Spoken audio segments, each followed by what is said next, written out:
This one site that is now an Amazon Web Services campus for 20 years was supposed to be it's what's called Village Town Center. And they built condos and townhomes, great commercial, restaurants, there's going to be a theater, blah, blah, blah. What comes up? Data centers.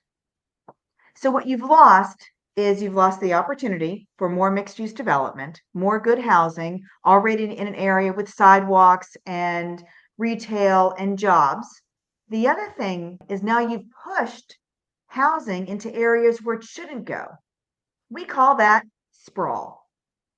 And sprawl is a burden on those resources because now you have to build out the new sidewalks, the new roads, all the new infrastructure, the new retail, the new jobs, when you're supposed to be locating those things of higher density housing in areas where it's already developed. So you can walk, so you can ride your bike.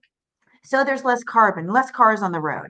It is antithetical to good planning. And so now what you've done is now you've not only created data center sprawl, you've created housing sprawl.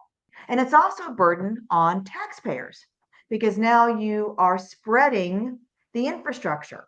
Now you've got to pay for more roads, more schools in areas where now you don't have them.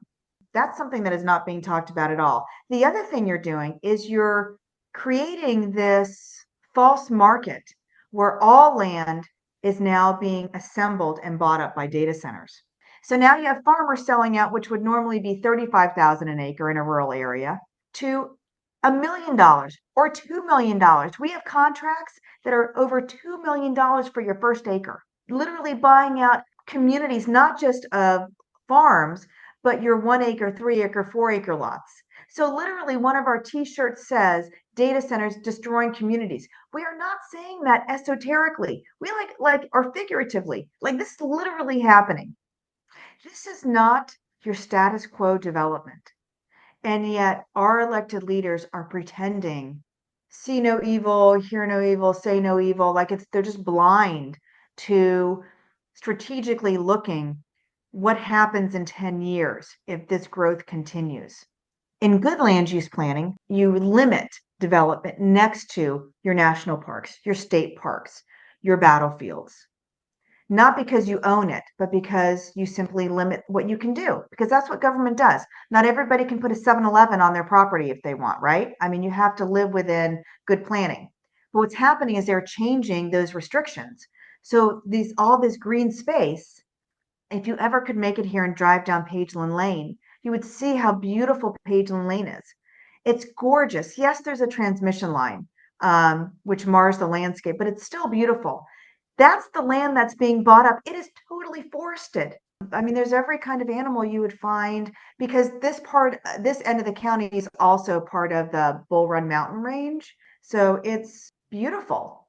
The chair that is no longer chair would call this undeveloped land because in her mind, it was to be developed. I love how everybody talks about, oh, we're going to come up with carbon capture. Like, okay, well, that hasn't happened. So what is your carbon capture? Your carbon capture are your trees, your pristine soils, those resources that you protect from development. That serves as your cheapest kind of environmental protection that we all don't have to pay for. And people bought there for a reason. They didn't buy there because they thought one day they'd make $1 million an acre. They bought there because they thought it would be protected. And then somebody handed them a ton of money and said, if you sell out your neighbors and you sell out your community and you sell your soul, of course, now they're sitting there a year later and they have to pay taxes on this land that is now worth a lot more. And suddenly this great deal isn't such a great deal. It's also the headwaters of a regional drinking water supply. And it's not just the water that the data centers need, it's the impervious surfaces. So it's how do you charge your groundwater? You charge groundwater by having it seep through. You have your surface water that goes into the streams, that flows into the Occoquan Reservoir, that is the drinking water supply for 1 million people. Well, what could go wrong if you industrialize that? Oh, I don't know. I'm guessing probably a lot. But we wouldn't know because we didn't do a water study. I mean, we had to expand beyond the digital gateway to get the national conversation moving, but it almost feels like it's time to move it back to, okay, how do we take this microcosm and apply it to a bigger picture? And that's the value of the digital gateway. because it has everything: loss of community, loss of green space, loss of healthy drinking water supply, loss of that carbon capture of trees. Because I still have hope for Virginia. I still believe that we can save Virginia from itself. The fight's not over yet.